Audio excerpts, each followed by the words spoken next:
छात्रों, आज हम रिपोर्टाज पर चर्चा करेंगे। रिपोर्टाज एक नवीन विधा है और इसका प्रचलन लगातार बढ़ता जा रहा है। इस दृष्टि से ये अत्यंत महत्व की विधा मानी जाती है। तो आज हम इस पर चर्चा करेंगे। इस पर महत्वपूर्ण प्रश्न है, रिपोर्टाज से आप क्या समझते हैं? इसके तत्वों की चर्चा कीजिए। रिपोर्टाज गद्य साहित्य की नवीनतम विधा है। रिपोर्टाज शब्द मूलतः फ्रेंच भाषा का है। रिपोर्टाज के लिए सूचनिका भी कहा जाता है, परंतु रिपोर्टाज शब्द भी इससे संबंधित है, क्योंकि रिपोर्टाज शब्द से रिपोर्टाज बना है। अंग्रेजी में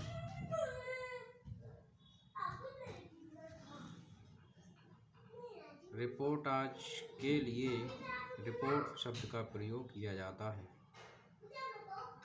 किसी घटना को उसके वास्तविक रूप में प्रस्तुत कर देना रिपोर्ट कहलाता है, परंतु उसी को साहित्यिक सरसता तथा कलात्मकता के साथ प्रस्तुत करना रिपोर्टाज कहलाता है।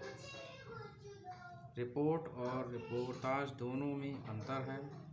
रिपोर्ट में केवल सूचना होती है, जबकि रिपोर्टाज में सूचना के साथ साथ उसका साहित्यिकता से युक्त होना आवश्यक माना जाता है। तो हम देखते हैं छात्रों कि रिपोर्ट से ही रिपोर्टाज शब्द बना है, जो फ्रेंच भाषा से आया हुआ है, परंतु इसमें साहित्यिकता और कलात्मकता, रसात्मकता आदि का होना परम आवश्यक है। जब तक ये गुण इसमें नहीं है तो उसके लिए रिपोर्टाज नहीं कह सकते हैं। रिपोर्टाज के लिए ये गुण आवश्यक माने जाते हैं। रिपोर्ट में केवल सूचना रहती है, जबकि इसमें साहित्यिकता का समावेश होता है। छात्रों, अब हम रिपोर्टाज की परिभाषाओं की चर्चा करेंगे। चूँकि ये नवीनतम विधा है, बावजूद इसके कई साहित्यकारों ने इसको परिभाषित किया है।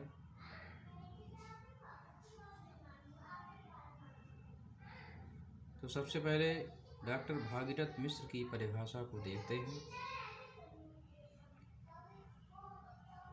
इस संबंध में मिश्र जी लिखते हैं, किसी घटना या दृश्य का अत्यंत विवरणपूर्ण, सूक्ष्म, रोचक वर्णन इसमें इस प्रकार किया जाता है कि वह हमारी आँखों के सामने प्रत्यक्ष हो जाए और हम उससे प्रभावित हो।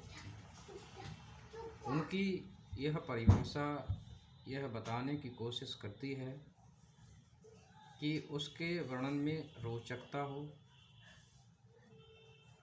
और उसका इस प्रकार से संयोजन किया गया हो कि वह घटना आँखों के सामने प्रत्यक्ष दिखाई देने लगे। ये रिपोर्टाज लिखने वाले पर निर्भर करता है। अब हम बात करते हैं कन्हैयालाल मिश्र प्रभाकर की। उन्होंने भी इसको परिभाषित किया है। वे लिखते हैं, रिपोर्टाज घटना का हो, दृश्य का हो या मेले का हो, उत्सव का हो, उसमें ज्ञान और आनंद का संगम होना चाहिए। मिश्र जी बताते हैं कि रिपोर्टाज में घटना का हो सकता है, दृश्य का हो सकता है, मेले का हो सकता है, उत्सव का हो सकता है, मतलब किसी भी प्रकार का हो सकता है, कोई भी उसमें वर्णन हो सकता है, लेकिन उसमें ज्ञान और आनंद को वे अनिवार्य मानते हैं कि उसका संगम इसमें होना चाहिए। अब हम बात करते हैं ओम प्रकाश सिंघल की। जिस रचना में वर्ण विषय का आँखों देखा तथा कानों सुना ऐसा विवरण प्रस्तुत किया जाए कि पाठक के हृदय के तार झंकृत हो उठें और वह उसे भूल न सके, उसे रिपोर्टाज कहते हैं। तो सिंघल जी इस बात पर जोर देते हैं कि उसका वर्णन इस प्रकार हो कि पाठक के लिए वह आकर्षित कर सके, मंत्रमुग्ध कर सके। अब बात करते हैं हम डॉक्टर रामविलास शर्मा की। किसी घटना या घटनाओं का ऐसा वर्णन कि वस्तुगत सत्य पाठक के हृदय को प्रभावित कर सके, रिपोर्टाज कहलाएगा।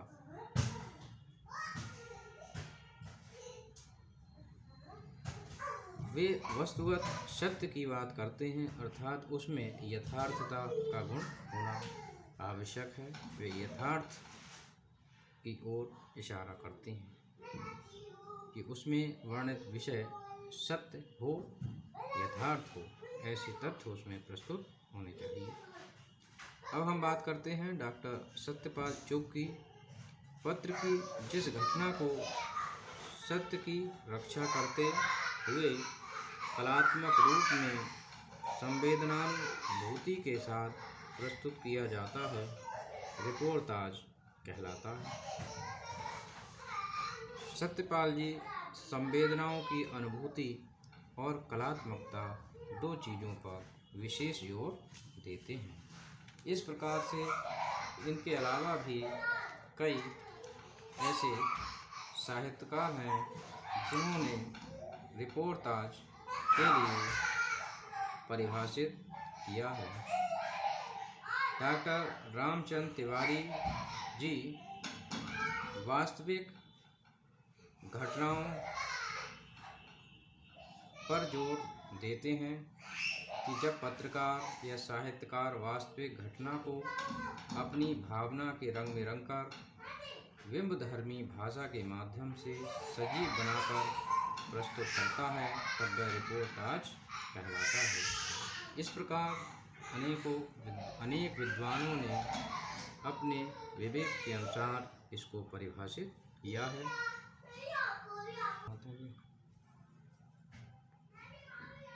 छात्रों, अभी हमने रिपोर्टाज के विषय में जाना और रिपोर्टाज की परिभाषाओं के विषय में जाना, जिससे उसके स्वरूप को हम जान सकते हैं कि रिपोर्टाज में वास्तविक घटनाओं का चित्रण होना चाहिए, कि रिपोर्टाज में रसात्मकता होनी चाहिए, कि रिपोर्टाज ऐसा होना चाहिए जो कलात्मकता से परिपूर्ण हो, रिपोर्टाज पाठक वर्ग को अपनी ओर आकर्षित कर सके। ये सब कुछ रिपोर्टाज में होना चाहिए। अब हमें जानना है कि रिपोर्टाज में आखिर कौन कौन से तत्व होते हैं। तो इनके तत्वों पर जरा दृष्टि डालते हैं। नंबर 1, यथातथ्यता। यथातथ्य का आशय होता है जैसा भी देखा है वैसा एकदम उसका वर्णन करना, उसके विषय में लिखना। उसके बाद अब बात करते हैं नंबर 2, नाटकीयता। जो अभिनय नाटकीयता का आशय है, अभिनय से परिपूर्ण। जीवंतता, जो एकदम जीता जागता लगता हो। हार्दिकता, जो हृदय से संबंधित हो, जो आकर्षित कर सके। कथात्मकता, उसमें एक कहानी होनी चाहिए जिसको पाठक पढ़कर उसको आसानी से सहजता से समझ सके। उसके बाद चित्रोपमता का मतलब है चित्र से संबंधित उसके शब्द चित्र ऐसे होने चाहिए, शब्दों द्वारा इस प्रकार संयोजन होना चाहिए कि उसको समझा जा सके। रोचकता होनी चाहिए उसमें, बिना रोचकता के उसको पढ़ना संभव नहीं है। रसात्मकता का आशय आनंद से होता है कि उसमें आनंद की अनुभूति होनी चाहिए। कलात्मकता से आशय है उसको लेखन की कला से आशय है, उसकी शैली ऐसी हो जो पढ़ने में और समझने में आसान हो और जो आकर्षित करती हो। वस्तुमयता और पत्रकारिता, वो उसके पत्रकारिता के गुणों से सुसज्जित होनी चाहिए। उसके बाद बात करते हैं प्रभावान्विति।